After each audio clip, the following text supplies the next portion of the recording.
اور جب تم سفر کو جاؤ تو تم پر کچھ گناہ نہیں کہ نماز کو کم کر کے پڑھو،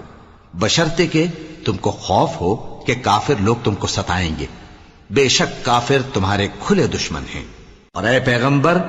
جب تم ان مجاہدین کے لشکر میں ہو اور ان کو نماز پڑھانے لگو تو چاہیے کہ ان کی ایک جماعت تمہارے ساتھ مسلح ہو کر کھڑی رہے، جب وہ سجدہ کر چکے تو تم سے پیچھے چلے جائیں، اور دوسری جماعت جس نے نماز نہیں پڑھی ان کی جگہ آئے اور ہوشیار اور مسلح ہو کر تمہارے ساتھ نماز ادا کرے۔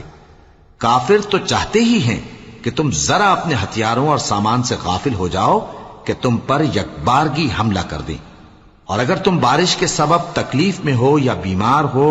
تو تم پر کچھ گناہ نہیں کہ ہتھیار اتار رکھو، مگر اپنا بچاؤ ضرور کر رکھو، اللہ نے کافروں کے لیے ذلت کا عذاب تیار کر رکھا ہے۔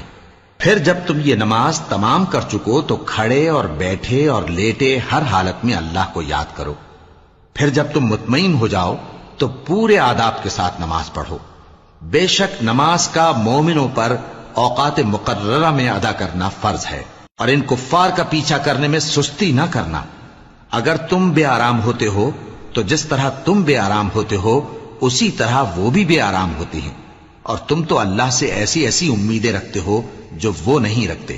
اور اللہ سب کچھ جانتا ہے، بڑی حکمت والا ہے۔